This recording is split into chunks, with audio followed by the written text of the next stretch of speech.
Praise the Lord William blogs आपन को पुनर्बार प्रभु नाम रे आपण मानक स्वागत जनाऊँ। मो वीडियो को आपण माने शेयर कर लाइक कर कमेंट भी कर तेणुक आपण मानक धन्यवाद दिए। आज मु आपण मानक निकट रे आपण मानकर कमेंट रो किछि भाई मानकर प्रश्न उत्तर देबा पई मु आपण मानक पाखरे आसी अछि।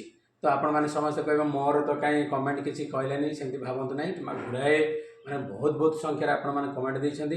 काली की जहा अत्यावश्यक समस्त जोटा मु आपण मानक जणै नथिली सेटा से भाई माने मते मने पकेले तेणुक से भाई मानक मु धन्यवाद देवी आगरु। तो से विषय में किछि डिस्कशन करबा दयाकरी आपण माने सुनंदो। तो आमर जड़े भाई तांको नाम है जीसाई माझी से पचार जे आसंता काली प्रसंग वक्ता किए किए आउ से वक्ता मानकर प्रसंग कौन कौन रहिबो ए बहुत सुंदर भाव से आम भाई पचार। तो भाई जोसेफ भाई जीसाई भाई आपन को मो सुंदर भाव जनाऊँगी जे आसंता काली 3 जन प्रभुंकर दास वाक्य प्रचार करिवे। तो सकाळ ओळी जने भाई प्रभुंकर दास आ द्वितीय ओळी रे आ 2 जन प्रभुंकर दास वाक्य प्रचार करिवे। तो हमर सभाटा सकाळ 8टा बेलू आरंभ हो जाउछि। विभिन्न प्रकार कार्य जहाँ आपण मैंने कार्यसूची रे पाइछन्ती से सबुरे आपण देखि ये करंतु। आउ सकाळ ओळीर प्रसंग रे आमर जहाँ रही प्रथम ओळी सकाळ प्रसंगर नाम है मुक्ति। मुक्ति विषय रे हमर राजमंदिरी आंध्र प्रदेश रु जड़े प्रभुंकर दास आसी जाइछन्ती।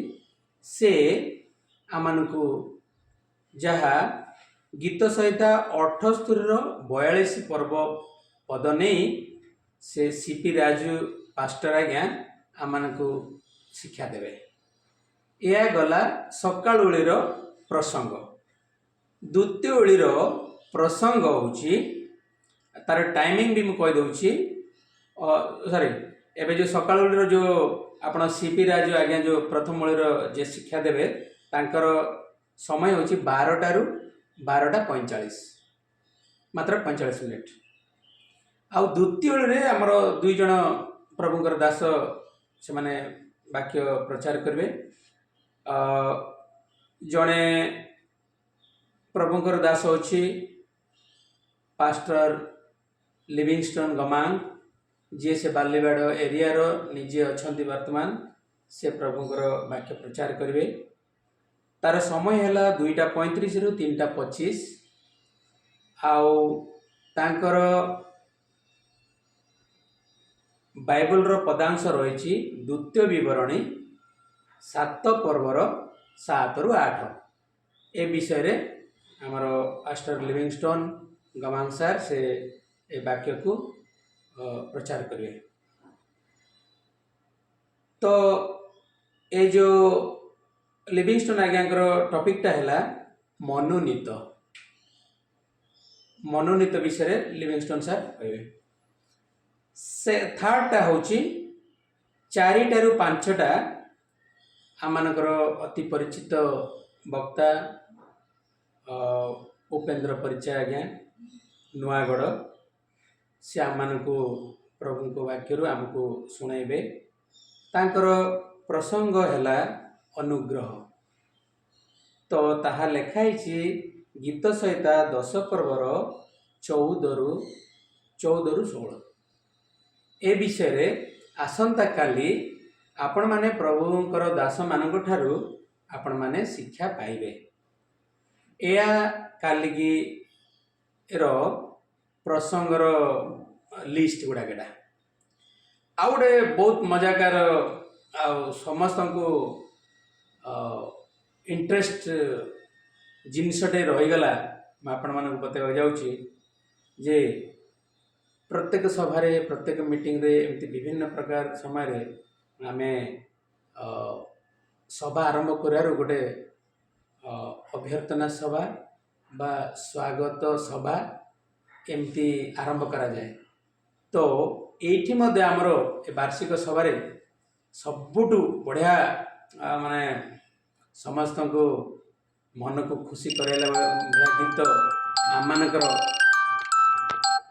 भाई माने बालीवाड़ा एरिया भाई भौणी माने से माने प्रिपेयर करछंती जो गीत से माने से गीत माध्यम रे आम समस्त को सभास्थल को से माने स्वागत जणेबे। से गीतटा होची सबुठु बहुत सुंदर गीत होईची। से गीत को मध्य सुनिया पाए आपण माने समान सकाळ 9:15 रु स्टार्ट हो से अभ्यर्थना गीत। तेणुकर आपण माने से 9:15 पूर्व आपण से सभा को पहुँच जाए जेमिति हेले मध्य आपण माने चेष्टा करेंगे। एटा आउ द्वितीय भाई मते जने प्रश्न करछंती हमरो सार जने प्रसाद पाणी सार आपण मानक मोर हृदयपूर्वक नमस्कार। मो चैनल टी को आपण माने देखुछंती तेणुकर आपण मानक धन्यवाद दउछि। आउ से सार मते पचारछंती जे भाई ओडिया बाप्टिस्ट सभा आमानकर केबे आउ केउटी होउछि। तो मु जहा जानिछि ओडिया बाप्टिस्ट सभा आमर फेब्रुआरी ए वर्षर फेब्रुआरी 23, 22, 23, 24 तारिख दिन पालाखिंडी ठारे अनुष्ठित होबाकू जाउछि। तेणुकर सार आपण पालाखिंडी आमर गजपति एटारे आपण सभा होछि बोली कि आपण जानि सारिथे। तेणुकर आपण मानकु धन्यवाद दउछि। पुणी आ जने मोर भाई तिम्मी भाई मोर गोटे छोट भाई से मते कमेंटर बहुत सुंदर वार्ता मते देइछंती जहाँ से निजर मनरे दुख प्रकाश करिछंती जे तांक मन को जहाँ से दुख प्रकाश करथिले ताहाको मो आगरे से व्यक्त करिछंती। पुनी आगामी दिन मानकरे किपर भाबरे सभा को सुंदर भाबरे करा जिवो आउ एमतीगार कटकणा न हबो ए प्रति से मते सजेशन भी देइछंती। तेणुकर तिमे भाई तुमको बहुत बहुत धन्यवाद। प्रभु तुम मानकर मनरे ए सब कमेंट देवा निमंते समय देइथिबारु प्रभु के नाम धन्य हो। आउ जने भाई मते पचारछंती आमियल रहित भाई पचारछंती सार सेठी तो कौन मते गड़बड़ टिके लागजी। अमियल भाई सब ठीक ठाक चली आपण माने सपरिवार निज समस्त गाँव समस्ते नहीं कि आपण सभास्थल के आसतु सबू सुस्थिर भाव कार्य चली आपण मानकर कौन सी असुविधार कारण नहीं। आउ जड़े भाई बहुत सुंदर भाव जो सरकार विभिन्न प्रकार प्रतिबंधक मध्य जिते आमको परमिशन मिलला से रहिबा निमंते व्यवस्थार टिके असुविधा होतिला बोली कि केते जण निजर हृदंगम करी से माने जणाई मते जे पाउल सबर जणाई जे सार आउ सुंकुड़ी एरिया आउ लुआंगर एरिया रो भाई माने से माने हमर केच्छा पंगा गाँ को आसी से माने रहिबा पई से निवेदन करछंती। तो पाउल सबर आज्ञा को बहुत धन्यवाद। से आम मानकर मनर कष्ट को जानी से बासस्थान अभाव जानी से आम मानक आमंत्रण करछंती। आपण माने पाउल सबर को कांटेक्ट करंतु सुंकुड़ी भाई माने लुआंगर भाई माने आउ से ग्राम रे से माने बदे व्यवस्था करछंती। से ग्राम रे रहबा पई आपण माने चेष्टा करंतु। तो आपण मैंने सभा को समस्ते जीवे समस्ते बाइबल धरिकी जातु नोटबुक धरिकी जातु कलम नहीं जातु प्रभुंर वाक्य जहाँ प्रचार होता लिखतु जदि आपणकर मोबाइल बड़ बड़ मोबाइल रखी से मोबाइल रे आपण रेकर्ड करूँ बारंबार से मेसेज को पढ़तु पुणी आत्मारे वर्दिष्ट प्रभु निमंते बढ़ंतु जेपरी आमे यही जगत रे नुह जिते आम ये जगत छाड़देवा जेपरी आम जीशु राज्य रे प्रवेश करें से आपण मैंने चेष्टित रहतु। धन्यवाद।